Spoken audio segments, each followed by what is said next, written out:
So, you're a Cleveland Browns fan. Just how big of a fan are you? Do you deserve a seat at the Dawgs Table? Well, you're here, aren't you? The best fans, the most patient fans in the league. This is the Dawgs Table. Touchdown, Shabalama Hub! If you're obnoxious, opinionated, over the top, and you live for the Browns... 45-40, run, William, run! 20, 15, 10, 5, touchdown! Welcome to your new family, the Dawgs Table, an official Dawgs By Nature podcast on the SB Nation and Vox Media Podcast Network. Let's do this. Welcome to the Dawgs Table. Now your hosts, Craig Fountain and Ryan Angelo. Let's go! Let's go!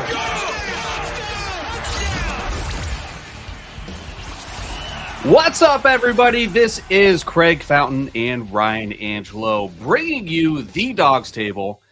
And we are coming off the heels of an absolute beatdown of Cincinnati, and I can't wait to talk about it. But you may notice some changes to the show.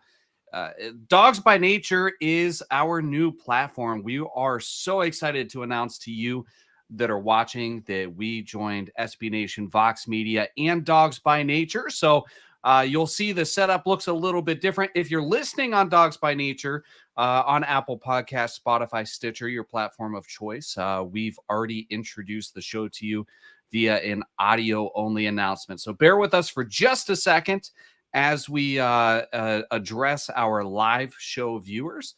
We're going to do something a little bit different here. And I think the best place to start is just to thank Big Play, Dave McAllister, for having us on the Big Play Network for, well, at this point, for a really long time, a couple years. And they're doing awesome things over there. They've got the Big Play Reflog show, the Bernie Kosar show, things like that. But Jared Mueller, we're eternally grateful to Jared Mueller. He invited us to the Dawgs By Nature network. So we are going to be a Dawgs By Nature podcast now. We are part of their network. You can catch our replays, the audio versions, on Apple Podcasts, Spotify, Stitcher, wherever you listen. It's not going to be on our old podcast channel. Go search Dawgs By Nature on your platform of choice, your app of choice, and that's where you're going to find us. We're going to publish it to the Dawgs By Nature channel.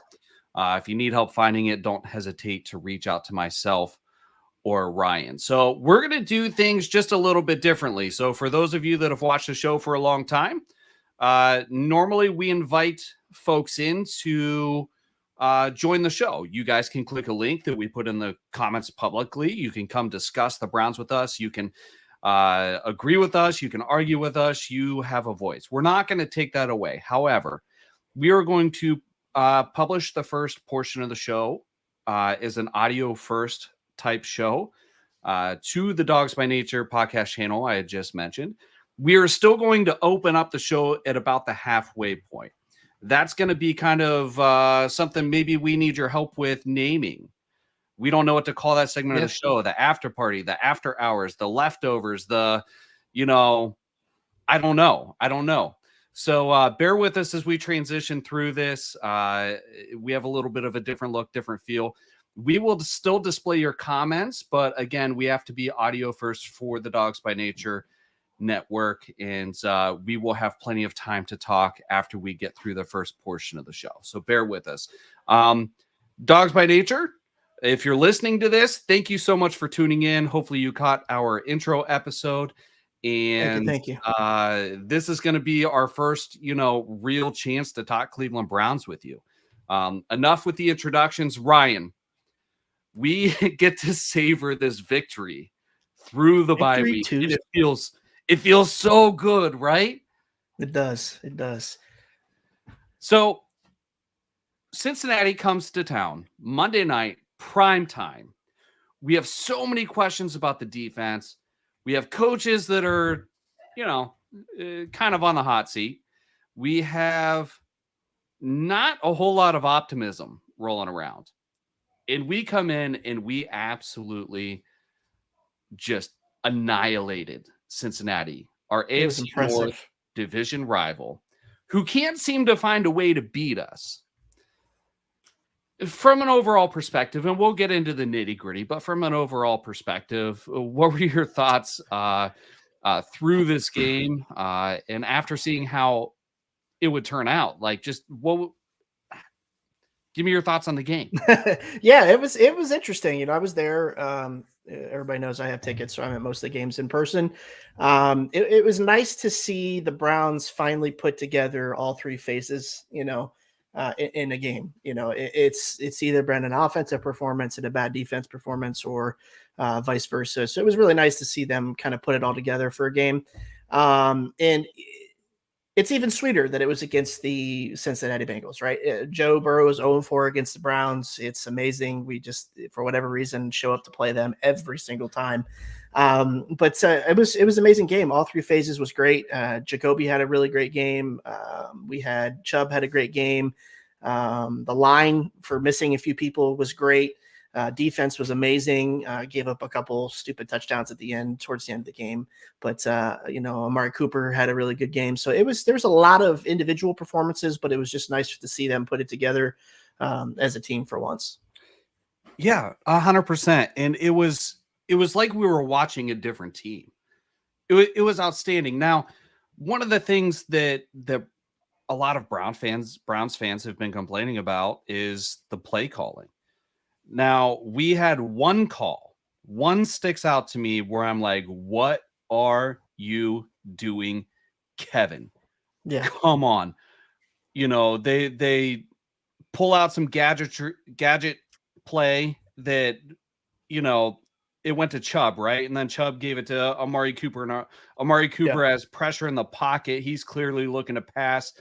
Right. He's got a guy open down the field. Horribly underthrows it, severely underthrows it. It gets picked off, turnover. Right. Other than that, play calling was on point. And I've been one of the guys in, it's a love it or hate it type philosophy, but I'm one of the give Nick Chubb 20 plus carries a game guys. We win when that happens. Yep. And a lot of folks afterwards are like, well, we were up 25 when he had 18 carries. It didn't matter. I think it matters. I think that the fact that Kevin Stefanski didn't abandon the run was a huge, huge factor in this game to me. Absolutely. Chubb wasn't lights out early on. Can we just talk about Chubb though for a second? Chubb has some stiff competition for MVP, but he's in the conversation. For sure. Right along with Jalen Hurts, probably, right? Mm-hmm. Yep. Quarterbacks always get the kind of the favored in that conversation. Maybe he can pull like an offensive player of the year or something like that. But it is amazing what Nick Chubb has accomplished this season. And part of the reason he's accomplishing this is because he's getting unprecedented volume. And when he gets the volume that a workhorse back generally gets, people are starting to come around and see what it is that as Browns fans, we knew what we had in Nick Chubb, which is the best running back in the NFL. Right. The nice thing about it is it seems like he kind of gets stronger as the game goes on, right? I don't know if it's, the defense is just incredibly tired of trying to tackle him, or he just feeds off of the momentum. But as the game goes and the more carries he gets, it's like he's just faster, stronger, and he just continues to just run people over. It's amazing. Absolutely. And one of the things that I kind of want to bring in here and go over is his stat line. And he had 23 carries. So we got those 20 plus carries. He had 101 yards rushing, 2 touchdowns, 4.39 yards per carry average. When you look at his yards per carry, it essentially 4.4. It's not what we're used to seeing from him, but it's a result of him getting more volume. that's not necessarily a bad thing, in my opinion. So it's not 6 yards a carry, but listen, 100 yards, 2 touchdowns. Nick Chubb changes the game. And what's even more interesting, and something that Field Yates pointed out today on Twitter, all these categories I'm about to mention, Nick Chubb is first in the NFL in. He has 841 rushing yards, first in the NFL. 10 rushing touchdowns, first in the NFL. 9 rushes of 20-plus yards. 27 rushes of 10-plus yards. 39 rushes for a first down. It's crazy. In every single one of those categories, he is first in the NFL. He's on pace for 1,781 yards rushing and 21 rushing touchdowns. Phenomenal touchdown number. His pace has slowed down a little bit as far as rushing yards over the course of the season. Just a week or two ago, he was pacing over 2,000 yards. I think that was about 2 weeks ago. I had written an article on that. But with the volume he's getting, it's just what a breath of fresh air, because some of us have just been calling for this, and we're finally getting to see it. And, not everybody outside Cleveland realizes what we have here. He's one of the best kept secrets in the NFL. I have people that aren't Browns fans texting me last night during the game. I knew Nick Chubb was good, but maybe you're right. I thought you were crazy when you said he's the best running back in the game. I'm with you now. I'm on the Nick Chubb is the best running back in the NFL train. People that aren't Browns fans are starting to see this. Now, I feel like all of our opponents know that. Right. But the thing that separates him is he just does all of the little things right as a running back. It's like he never is not looking to make a cut. He's never just satisfied running into the back of a lineman. He's never, okay with just getting a 2-yard gain. He's always falling forward. He's always continuing to push down the field. His vision for a big guy is amazing. So it's like just all those little things that you want in a successful running back, he does at an exceptional level. And that's what makes him so special. And, he doesn't get the recognition that he deserves. And it's a shame, because he is such like a blue collar running back, and he fits so well for what we do in Cleveland and what we, kind of what we stand for in the state. And he just fits in so well with us. Yeah, absolutely. Let's kind of dig a little bit deeper. Let's start with the offense and then move to the defense. What impressed you most about this offense outside of Nick Chubb? I thought Jacoby played a really great game. He's only had one, really bad game this year. His pocket presence was good. I think he had one strip fumble. But it was just nice to see everything come together, like I said at the beginning of the show, and for them to be missing a couple pieces on the line, or was it just one piece? I think they were missing Teller, right?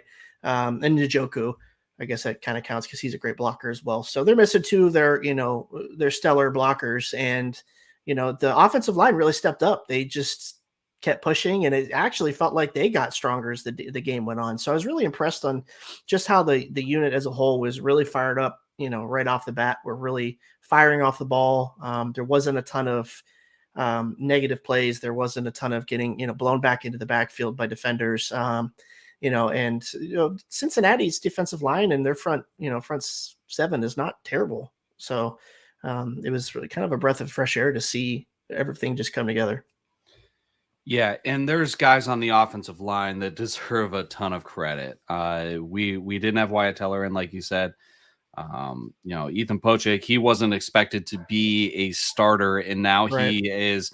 I believe I saw, according to PFF, which is kind of but he had one of the best games, if not the best game, of a center this entire season.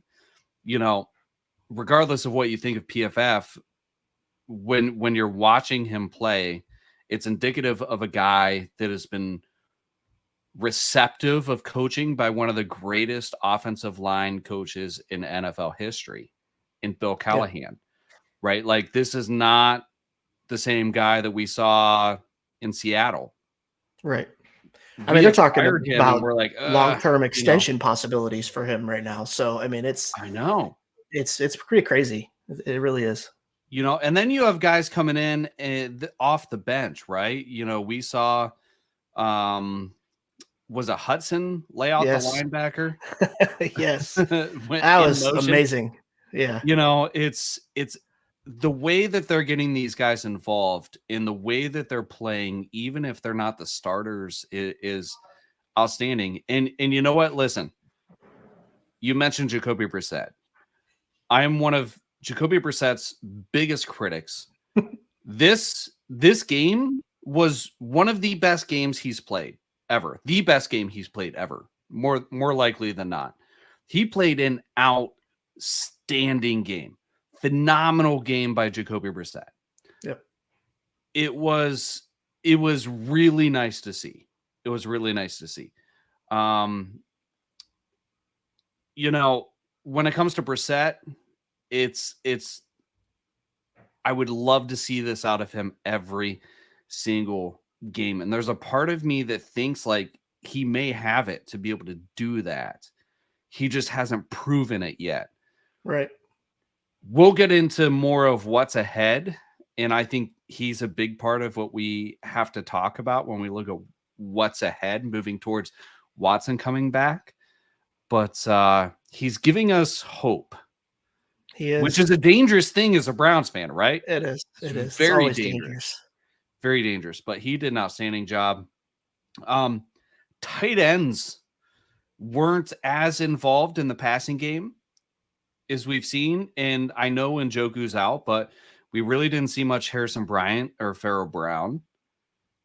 Amari Cooper is looking like a wide receiver one. This was one of his wide receiver one games. I've also been not an Amari Cooper critic, but I'm like, is he a bona fide wide receiver one? I don't know. Right. You know, what a phenomenal game he has. And he's an elite route runner. Elite. He's probably a top 3 route runner in the NFL. It's insane. So, you know, he's right there with Stephon Diggs when it comes to route running. Yeah, for sure. So that was a plus. Don't get too much into the trade deadline stuff because that's going to be our next segment. But Kareem Hunt, he got a little work. He got some work. He did. But yeah, Jacoby Brissett played outstanding. Offensive line, phenomenal. Tight ends were absent, probably by design, as far as actual, you know, pitch and catch goes. Wide receivers played pretty well. David Bell. Donovan Peoples-Jones even had a pretty good game. Donovan Peoples-Jones. You know, so everything just kind of clicked. But to me, tell me if I'm wrong. You give Nick Chubb 20 carries and these things start to come to fruition. Yes. You know, I do think it's an important part of the game plan. Defense. 100%. Defense. We had Garrett and Clowney on the field for the same time. Yep. We were without Denzel Ward. The JOK. star there were 2 stars of the show on defense, in my opinion. That was Taki and Martin Emerson. Yep. What did you think of the Browns defense, and is this a sign that we're trending in the right direction? I mean, obviously it's a sign of something. We would like to see it more consistently, right? That's the problem that we've had with the defense under the leadership of Joe Woods, right? There's the consistency factor. So, I mean, it was really nice. I thought Joe Woods, and I'm a huge critic of Joe Woods. I'm not ashamed to admit that. I thought he called a masterful game on defense, dialed up pressure at the right time, played off the ball at the right time. It didn't feel like the typical, let's just play prevent defense, keep everything in front of us and hope we don't give up a bad play. So it was just really nice to see them show up and be extremely aggressive. Miles had a great game. He obviously showed up. Like you said, Emerson was phenomenal, had a couple clutch pass breakups. Taki was, I mean, I would say probably the best middle linebacker performance that we've had of the year. Came from him this weekend. And Deion Jones even stepped up and made some plays in this game. So, it came from all levels of the defense. It was nice to see the lack of big plays, being given up. And just the pressure. I mean, the pressure was when it was needed, it was there. So it was nice. 100% defense showed up. This was by far the best defensive effort we've seen this year, in my opinion. And, this was a huge win. This win kept our season alive. Right. Again, we'll get into what's ahead and what that means. But all right. So let's transition. The takeaways are the Browns played an outstanding game, offensive, defensively. They beat the brakes off the Cincinnati Bengals, and it feels good. So that's kind of the overview, and maybe we'll circle back around and get into it a little bit more later. Trade deadline was today, Ryan. Yes, sir. And there was a lot of discussion around Kareem Hunt, even some around Greedy Williams, Jack Conklin. The Browns chose to stay put and not make a move today. Now, I know what you think, but go ahead. Explain to the Dawgs By Nature community and the Dawgs Table live viewers what your thought process is on this and how you feel about them not making a move today. So I think the biggest thing for me was the Browns hanging on to Kareem Hunt. That was the non-move that I really wanted to happen.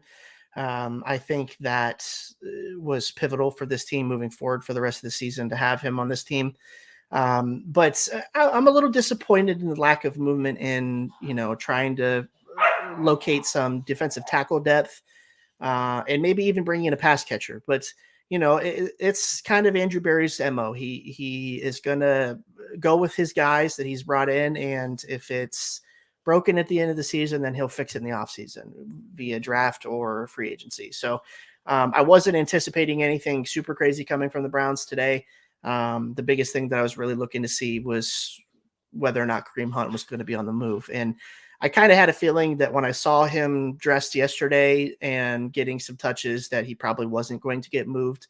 I think in most situations where there's a deal pretty close to being, or pretty close to happening, I think most teams are going to healthy scratch that person and not risk an injury the night before the trade deadline. So, but that's the only disappointment I had was just the fact that maybe a defensive tackle would have been a little bit, helpful with depth, but it's, you live by the sword, you die by the sword. They had a really, really great game. They put it all together. And, I'm sure the front office was sitting there going, you know what, these are the guys, this is what we have. And this is what we envision bringing these guys in here. So I think it made it a little bit easier for them to sit back in their chairs today and say, I don't think we really need to do anything drastic with this team yet. So. All right. And I'm gonna bring this up. This isn't going to be the norm when we're doing the first half of the show, but I also want to let our Dawgs By Nature listeners know that we do the show live. People are commenting on the different social media platforms. They're asking us questions. They're making comments, giving us feedback, things like that. If you're comfortable with the audio, that's great. We're happy to grace your favorite podcast app and, for you to be able to listen to us most likely every Wednesday morning or throughout Wednesday.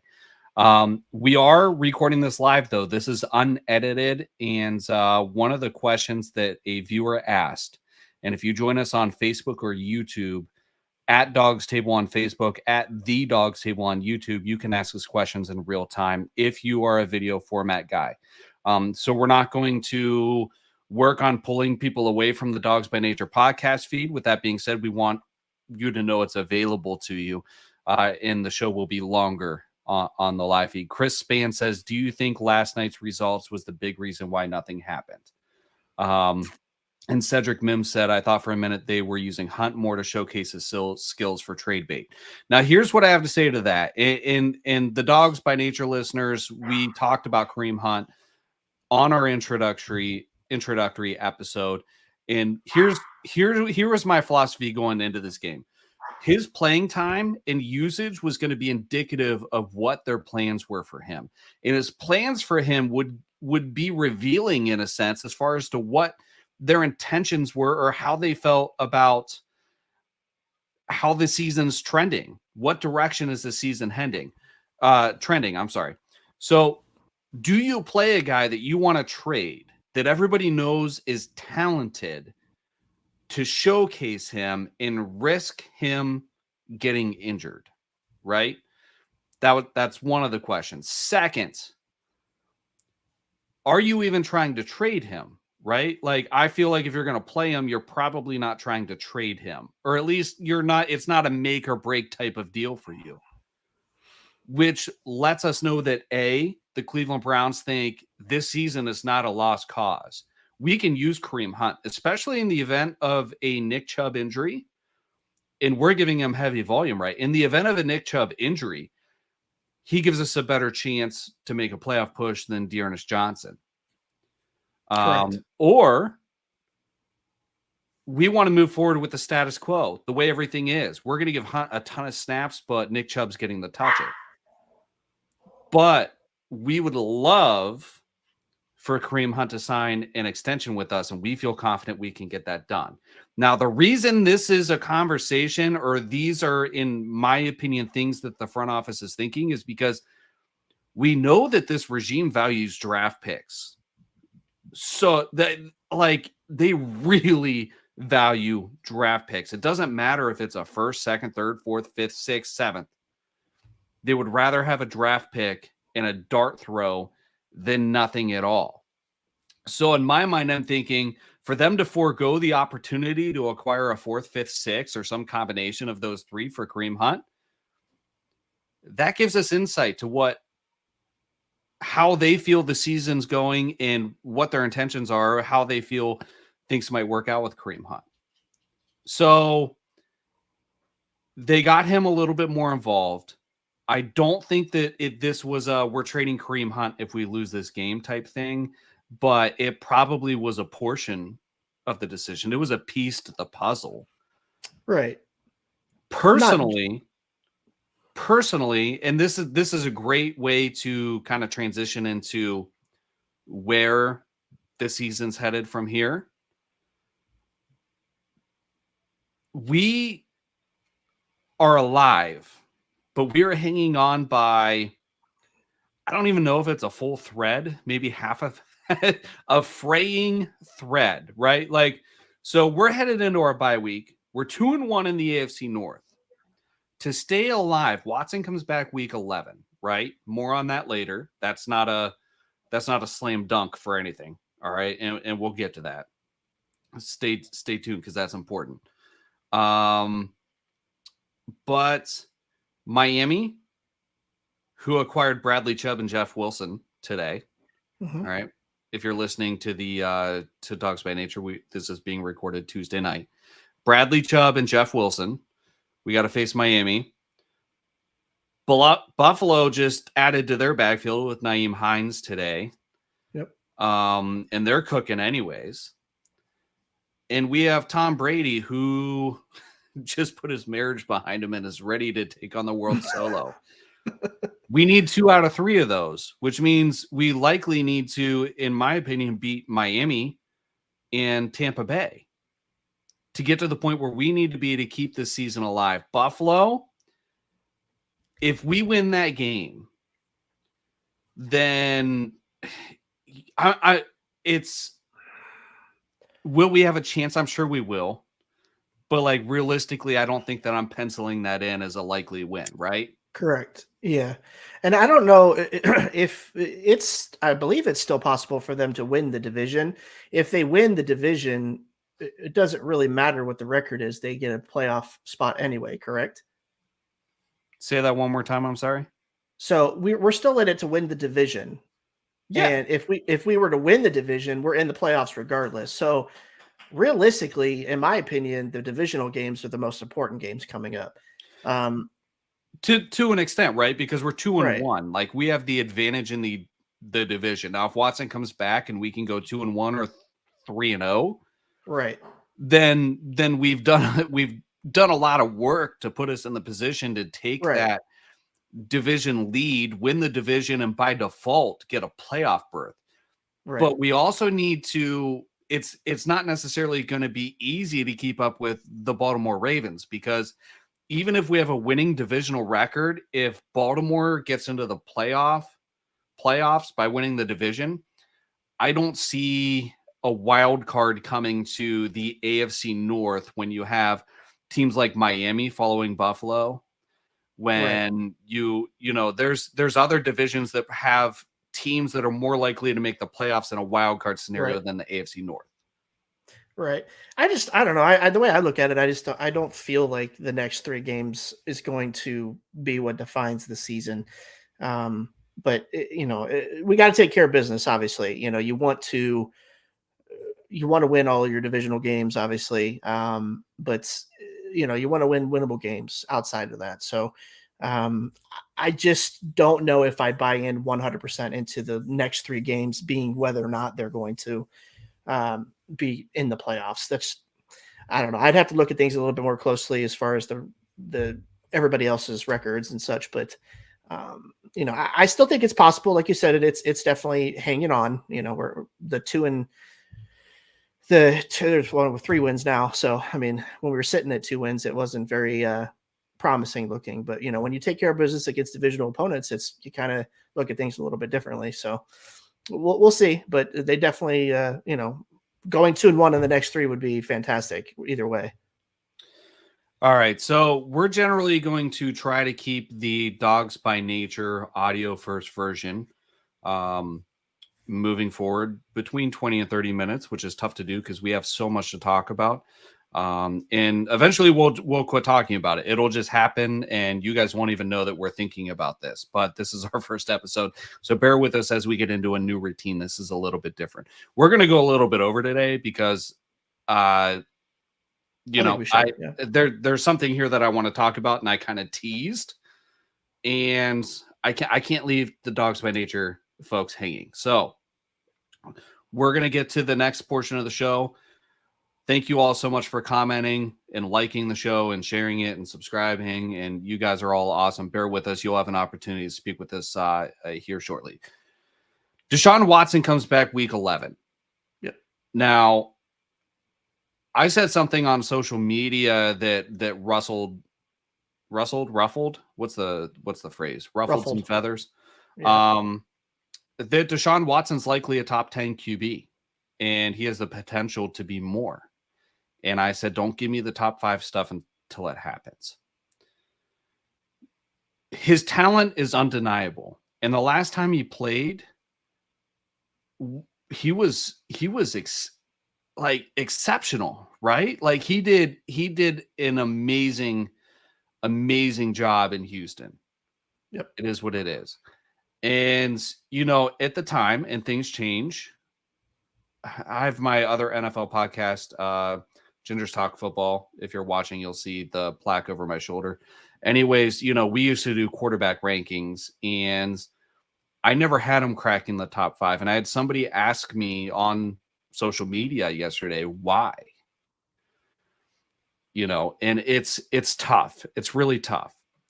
But let's just say that to level the playing field, that it is a generally accepted fact, essentially, that he's a top 5 quarterback in the NFL. He certainly could be, right? Like the only person holding him back from that is him. Correct. When he comes back. But here's the thing. It's been a while since he's touched the field. This is the first time that he's going to step on a field that isn't in Houston. As far as being a part of a new system, like he's no longer a Houston Texan. There's a lot to go over here. Now, presumably he's had enough time to take all the mental reps that you would think that he would need to get prepared. Correct. But the big but is he hasn't actually stepped foot on the field with the exception of some preseason snaps. Even if we can go 2-1 or 3-0, 3-0 is unlikely, but let's just say if we can go 2-1 or 3-0 over the next 4 weeks, including our bye week, what in the world can we even expect from Watson moving forward, right? Like, it is not a slam dunk. I don't care if you think he's a top 3 quarterback, top 5 quarterback, top 10 quarterback. Correct. We don't know that it's just going to be a layup, that like we keep saying Right. Brissett's just got to get us to week 11. Right. And then Watson's going to take it from there. All is right in the world. How confident are you that he just, I don't know if you guys could hear that. I snapped my finger. How confident are you that he's just going to show up and get the job done and it's going to be a slam dunk? Because we're hanging on by a thread. Right. Like I said before, and even if we go 2-1 or 3-0, we are still going to be hanging on by a thread with almost no margin for error. Right. And then we're going to put Deshaun Watson on the field because there's no way we stick with Brissett, whether that's the right decision or not, right? Because we're in the hunt. You put Jacoby Brissett on the field, he doesn't get the job done, and everybody's like, why didn't you start Watson? Correct. You put Watson on the field, you can at least hang your hat on, hey, I put the best guy on the field. Right. So I know I'm rambling. I asked you like 20 questions there. Give me your thoughts on that. No, I mean, I think it's legitimate to have those concerns. I mean, obviously he hasn't been on the field for a while. He's going to be rusty.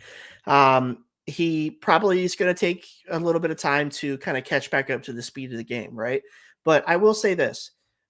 You're correct. When he was on the field last, he was a top 5 quarterback easily. He was having exceptional seasons. This guy is extremely talented. Okay. This is a quarterback that the Cleveland Browns have not seen in the last however many years. Okay. I will tell you that from what I know of Deshaun is he has an exceptional work ethic. He is not lazy. He does not take things as they come. He goes out and tries to earn them. And I think that bodes well for him in the long run for us. It could happen that he could come in, he could be sluggish. He could have a slow start. We could, not make the playoffs this year. That's fine.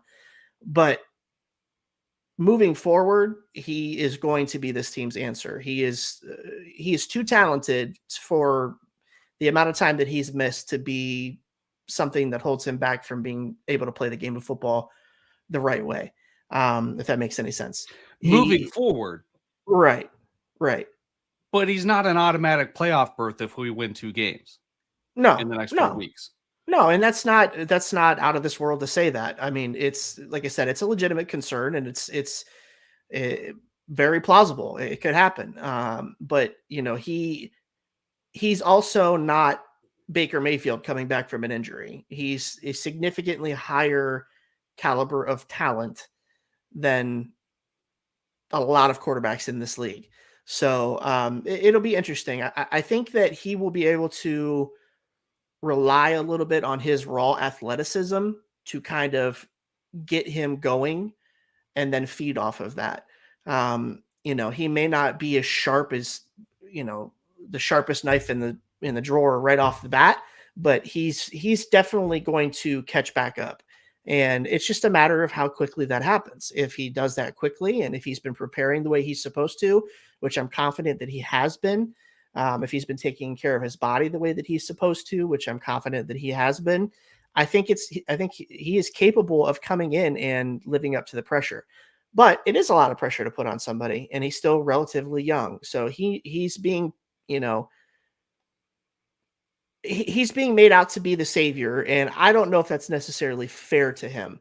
This season is going to be what this season is. We knew that when his suspension was coming, that we didn't know how long we were going to have him, and that this was going to be a possibility that he could miss 10 or more games. And we could be in the hunt or not in the hunt by the time that he comes back. So I know that's a roundabout way of answering that question, but I think that you are completely justified in feeling that way. And I think Browns fans are completely justified in feeling that way. But I also caution Browns fans to remember that this is not the same caliber of quarterback that we are accustomed to seeing on the field. So we'll see. All right. So we have reached. I say that a lot. What's that? I feel like I say we'll see a lot. I don't know. We'll see. It just comes We'll out. see. We'll see. All right. So if you're watching live, stick around for just, give us 30 seconds here. For those of you listening on the Dawgs By Nature, SB Nation, and Vox Media Podcast Network, we thank you for joining the show. We go live every Tuesday at 9 p.m. and we will upload the audio for you guys to listen to. If you would prefer our video format live, you can find us on Twitter at Dawgs Table, Facebook at Dawgs Table, YouTube at The Dawgs Table. I am one of your hosts, Craig Fountain. You can find me on Twitter at Craig A. Fountain. And you can find Ryan, my co-host, on Twitter at Ryan Angelo CLE. We will see you next week. For those of you watching, stick around. We're gonna talk some more with you. But until next time, go Browns. Go Browns. All right. So all right. Those of you still watching, this is kind of a learning process, right? All right, we can get a little more informal here now. That was our first episode with Dawgs By Nature. And if you're just tuning in, I felt the pressure. No pressure. I felt pressure. I felt the pressure. If you're just now tuning in, so Jared Mueller with just got brought on to Dawgs By Nature. Yes, Chris. This is the after party. We need help naming it.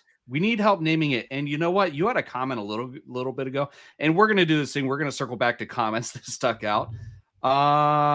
It's not that one. You said, with the new program, I will be good and not make any comments about a tow truck and snowplow saving Christmas. So, all right. So for those of you that don't know, Justin and Barry's not here tonight. Justin is running Bald Guy.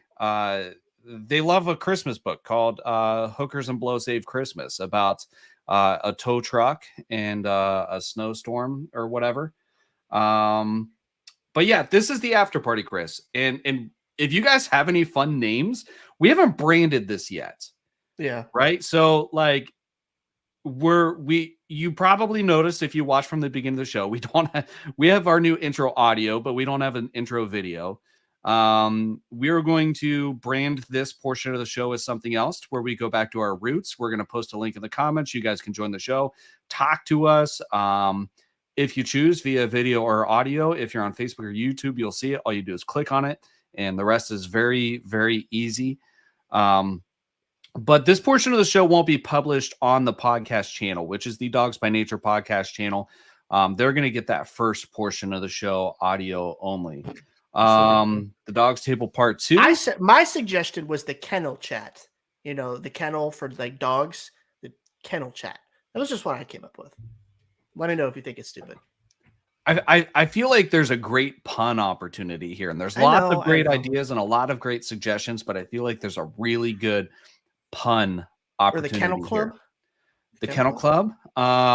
Something like that. But if you guys have any suggestions, comment them. Andrew, thanks for joining the show. How you doing, Andrew? Rebash. So yeah, only that first. We're gonna do that awkward transition in the middle of the show, and it'll become more natural, and we'll figure out a way to do it more professionally, for lack of a better way of putting it. But I needed a place to cut the audio to when we get to this part of the show. And we're not going anywhere as far as this goes, right? This is the foundation that this show was built on.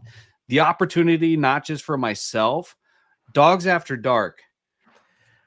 Isn't there a podcast or something called Dogs After Dark? So for you Twitter users, there's a Browns After Dark, which is something that even if I wasn't worried about copying somebody else's name, I wouldn't want to be associated with them.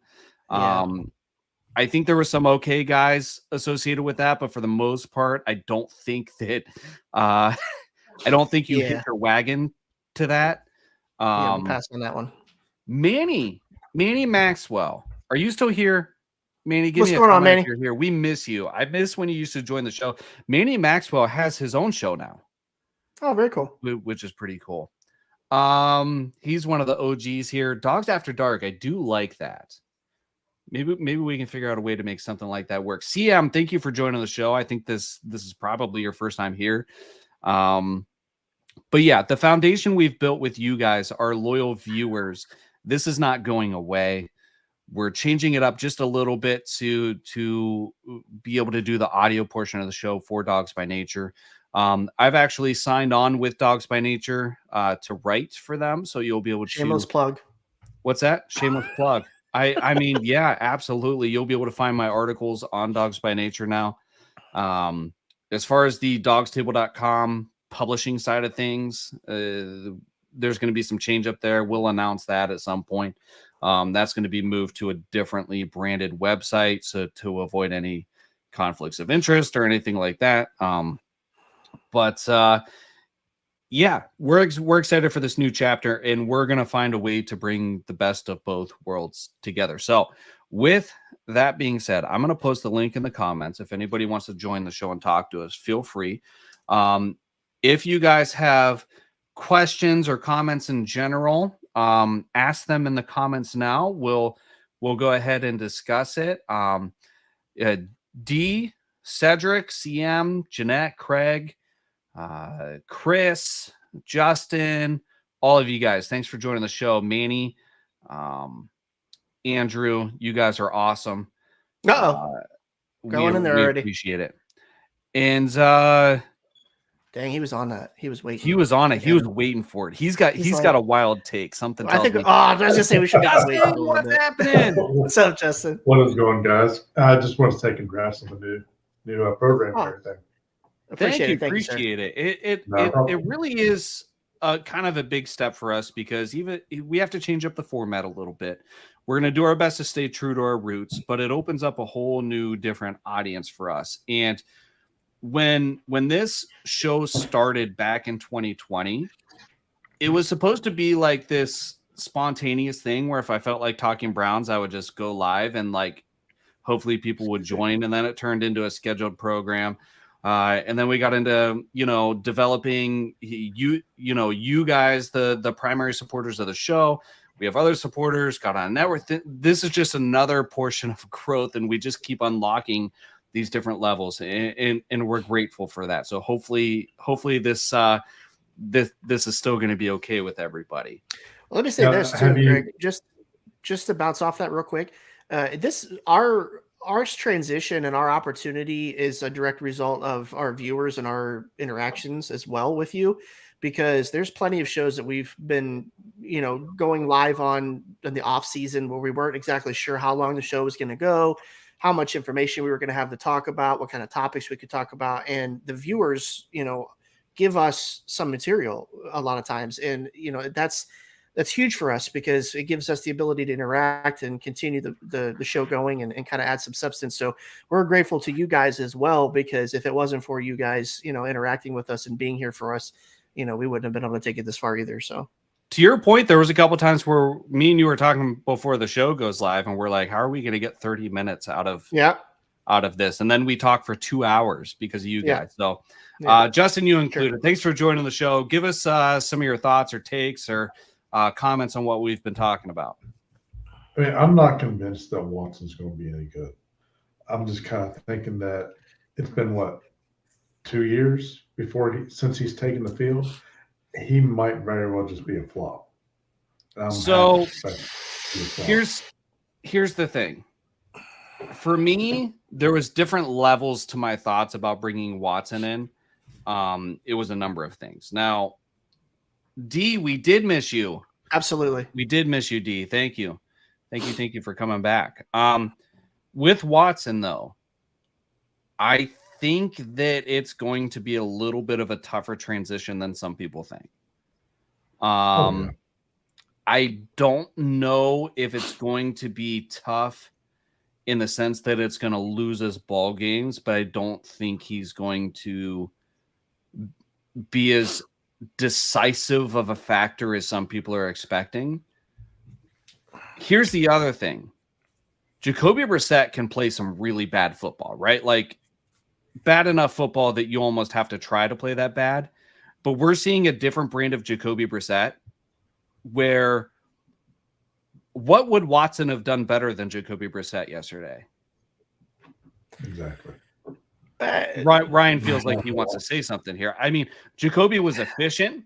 He was. We didn't have to lean on the passing game. Why would you ever want to lean on the passing game if you didn't have to? Right. I will say, go ahead. I'm sorry. No, go ahead. Go ahead. I have a habit of thinking out loud. Sorry. I think I will say that Watson is a significantly different talent. Okay. So he is lethal on his feet and he's extremely good when he is being decisive. His accuracy is really good and he is really good at throwing deep balls. Something that Jacoby really hasn't been that great at is throwing deep balls. His arm is not the same as what Watson's is. Watson has a cannon for an arm. He is an extremely good quarterback. I know that he's going to probably have some edges that are going to be rough, that are going to need smoothed, but he really is a good quarterback, guys. Like he's got an arm on him. And I quote said noodle arm. Now I'm not saying he has a noodle arm, but I don't know if cannon is the right word. He can make the throws. He's a different quarterback than what we have ever seen in Cleveland. I'm telling you, which is fair. I think that I'm somewhere in between you and Justin, but I think where me and Justin are coming a little closer on that's fine. is the a lot of us. I mean, well, okay, so I'll call you out in a friendly way. You said Watson is. But there is no is, it's Watson was. Right. What's the probability he is what he was is the question. And there's only one way to find out, and that's when he hits the field, and that's why we're speculating. Right. I don't think that he just magically loses his talent and ability to read defenses and ability to scramble out of the pocket after, being suspended or not playing for that period of time. He still works out. He still surrounds himself with NFL players. He still works out with NFL players. He's practiced the entire offseason with the Browns. He's had time on the field. It's not like he's coming off of the street and they're putting him into a game situation. He has practiced. He has done things. He's kept himself ready to go. Practice speed is two different things. I understand that. But a lot of people are saying, when we talk about it, and I'm not saying you guys, there's a lot of people that when they talk about it, they make it seem like this guy is, we're going to pick up somebody from the XFL and who hasn't played in 2 years, and we're going to try to make him a quarterback. He's proven that he can do it at the highest levels. I mean, I've seen him play live, and I'm telling you, when he was in college, I saw him play live against Ohio State, and it's the best I've ever seen a quarterback play. I mean, the guy is incredibly hard to tackle. He's extremely decisive. He perfectly knows when to scramble and when not to. He rarely misses throws or throws bad throws. I mean, he's just a really good quarterback. And yes, he's probably going to need to adjust a little bit to the new system, to the new team, to the pace of the game. He's not a superhero. I know that. I understand that. But he's a significantly better talent than some people. He was a significantly better talent than what some people remember. He's been out of the game for a little bit, and I think people are just discounting that. But we'll see. I hope he doesn't. I hope he doesn't struggle. But I'd love to be right and be like, woohoo, toot my own horn. But I think what's going to be part of his problem is people expect so much from him, right? That he's not. There's pressure to that. Expectations, right?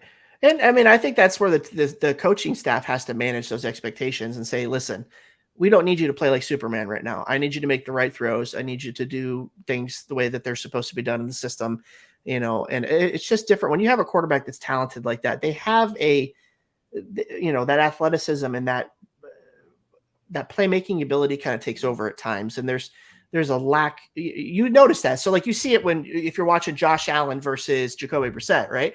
There are plays that Josh Allen makes where you're just like, God bless America. That was an amazing play.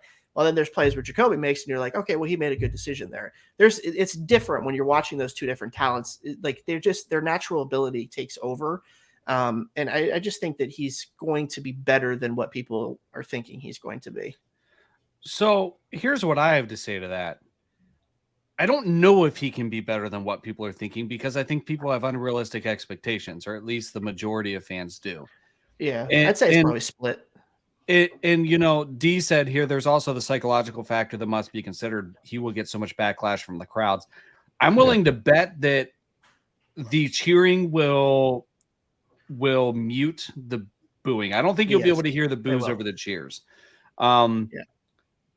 There are some people that are very passionate on both sides of the spectrum of what they think of Watson and how the moral aspect of things relate to the football side of things. It's whatever. I really hope and pray his required counseling is addressing his future obstacles he will face in the games with the crowds. And that's a sports psychology thing, but something tells me at this point, with everything that's been said about him, you probably can't hurt him, in my opinion. Probably not. There's kickers getting in their own heads when they miss a field goal, or, some people read the news or some players read the news and somebody criticizes them and they can't get it out of their head. Right. Like, I mean, at this point, like, Deshaun Watson has probably read everything about himself to the point where to him, it's probably just whatever at this point. Right. I hate to put like this phrase back into the equation, because it's something that people like to say about Baker Mayfield, but the chip on the shoulder aspect might actually benefit him in a way, if you believe in chips on shoulders. But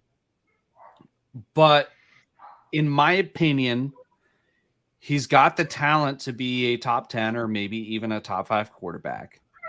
I am not going to anoint him a top 5 quarterback by default after missing 2 years of time. Top 10, in my mind, when I say top 10, I'm not talking about number 6. Like, he's a fringe top 10 quarterback, in my opinion. Now, you guys that have been around for a long time know me as somebody who's a little more cautious at throwing compliments in certain directions. Right. It is what it is, but I mean, this is the same quarterback that made Darren Fells, Kenny Stills, and Will Fuller look like all pros.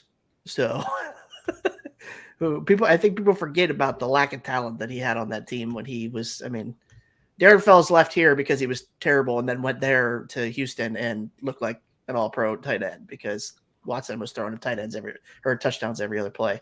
So Andrew here says, would Watson make the Browns more competitive than they are currently if he came in and started right away? Andrew's a Tampa Bay fan, so we'll see you in a couple weeks. But is Tom Brady on meth, or is he just getting old? But in all seriousness, Andrew, I don't necessarily in ways, sure, like he makes us more competitive than we are currently. But like, again, I'm in my mind, I'm going, if you look at the game last night and you watch the game, what was Deshaun Watson going to do that Jacoby Brissett didn't do? Now that was a high, right? Jacoby has lows. I think that Deshaun Watson's floor is somewhere in the middle. I think the difference between the two is Watson has the ability to recognize if his reads are not there right away, he takes off and he can make plays happen with his feet, versus Jacoby, who's more of a pocket passer who will wait longer than most quarterbacks will for a route to come open because he knows that he doesn't have that scrambling ability.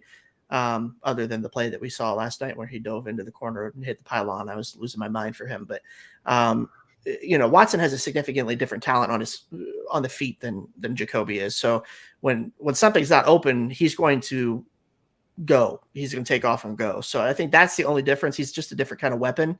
That would probably be the only thing that he would have done differently last night, but we'll see. See there, I did it again. Damn it.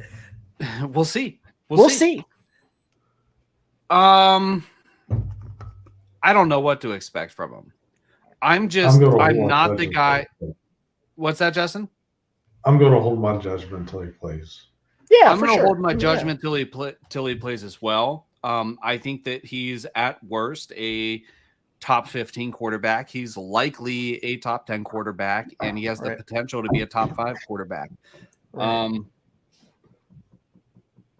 The fact that many on social media and talking with other Browns fans, people think he's a de facto top 5 or top 3 alarms me a little bit. Yeah, I would have to see it. Huh? I'd have to see it. I mean, I'd have to see it. I mean, come on, that's not a bad thing.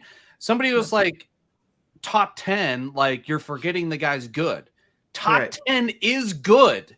Right. Top 10 is great. Yeah. Patrick Mahomes, Josh Allen, Jalen Hurts. Some of this is perspective. Are you talking about right now? Or are you talking about over the next 5 years? Because you know what? Yesterday, Jacoby Brissett was the best quarterback in the NFL. Only 2 quarterbacks played, though. And you know what? If you asked me who I was taking long-term, I'd take Burrow. Who wouldn't? Yeah. I mean, it's perspective. Right. For sure. But, yeah, it's realistically, Ryan, let's circle back to what we were talking about. And then, Justin, I want your opinion. You guys can give us your opinions in the comments if you'd like. 2-1 over the next 3 weeks, 4 weeks.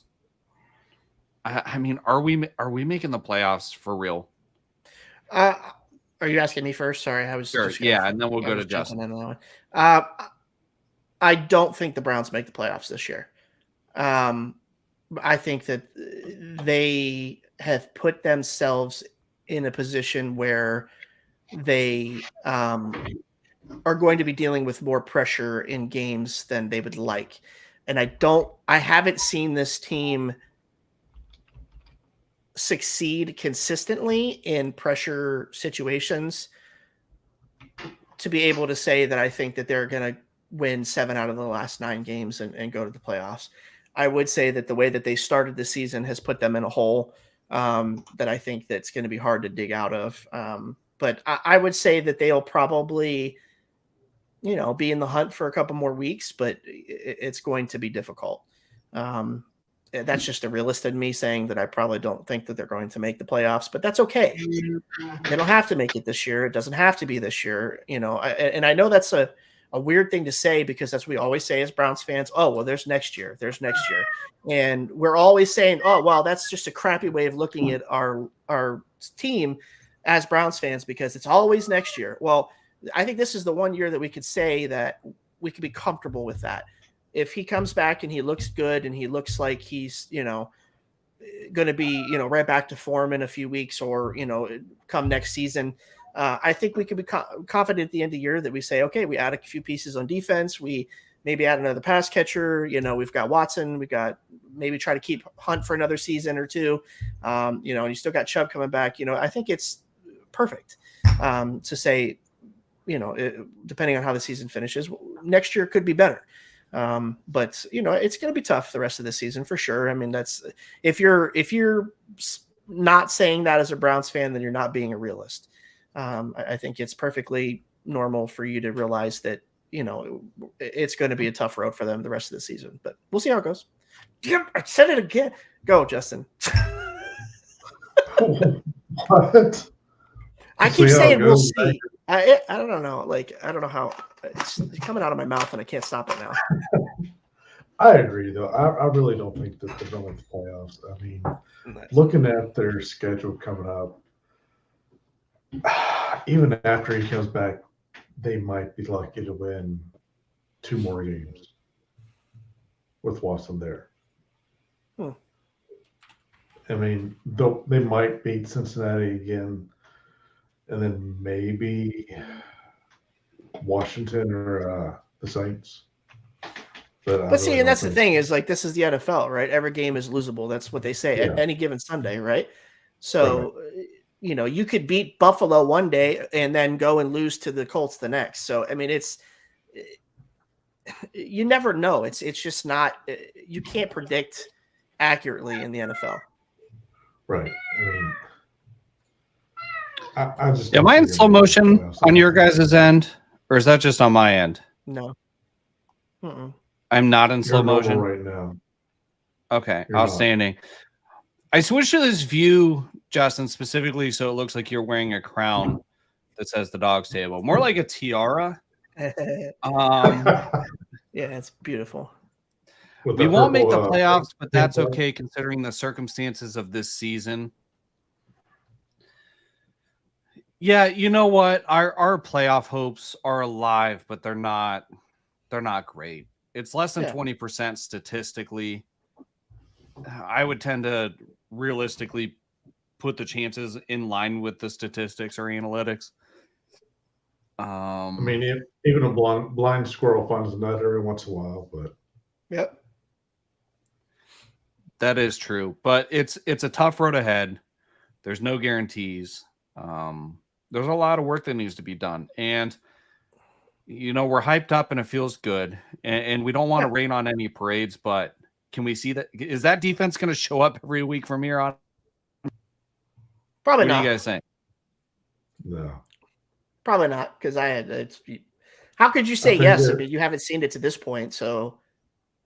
I think they just showed up because of the in-state rival. So they'll show up against Cincinnati again, but beyond that, maybe partially against Pittsburgh, but the rest of the year, no. I don't think it's for lack of trying. I think it's just their consistency is just not there yet, for whatever reason.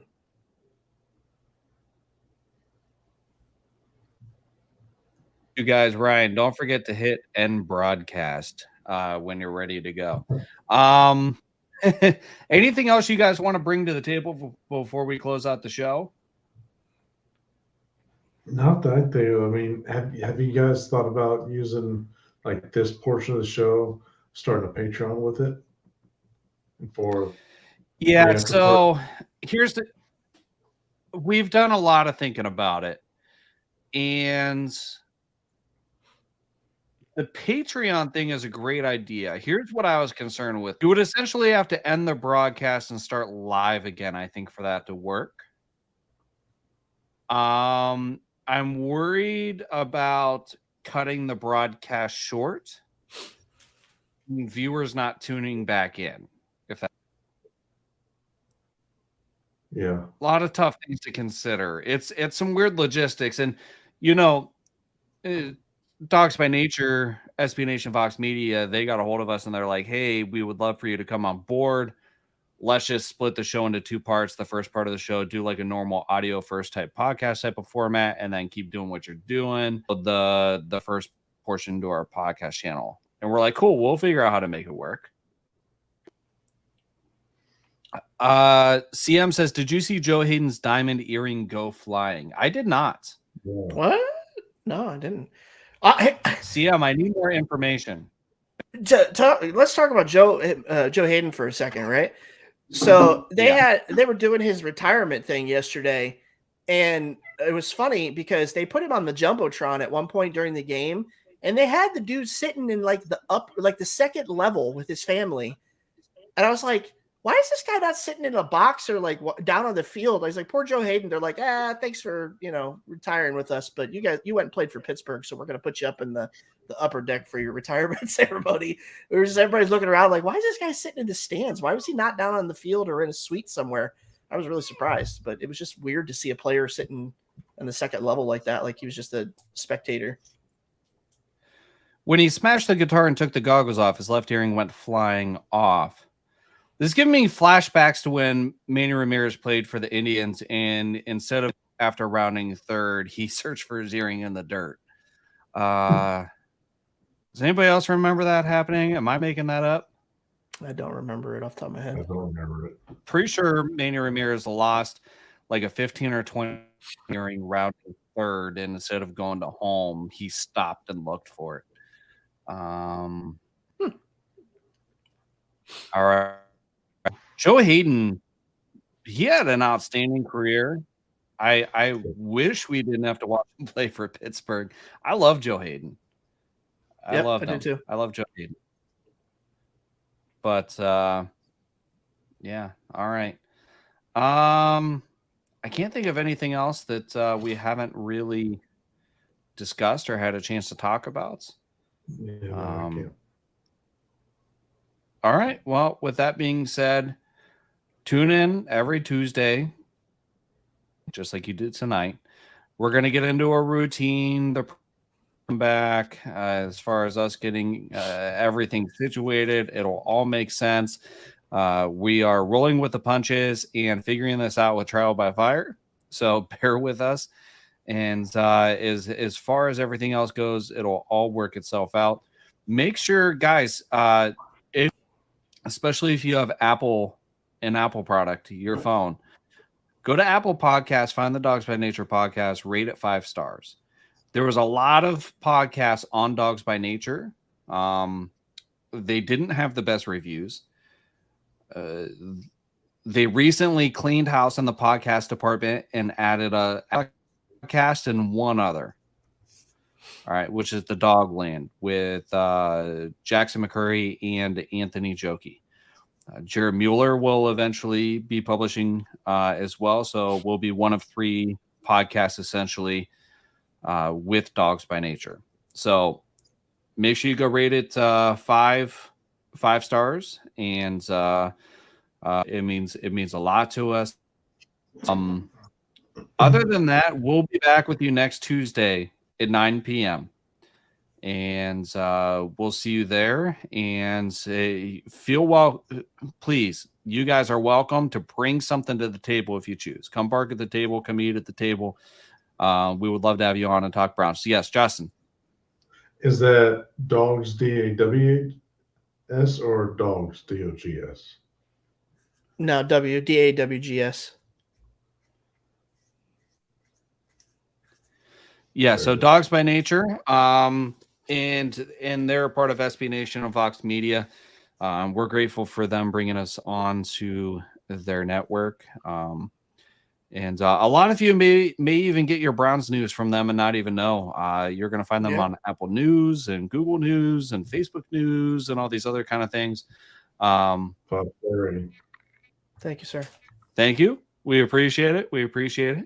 All right. We will see you next Tuesday at 9 p.m. Thanks for tuning in for this Victory Tuesday. Until next time. Good Dogs.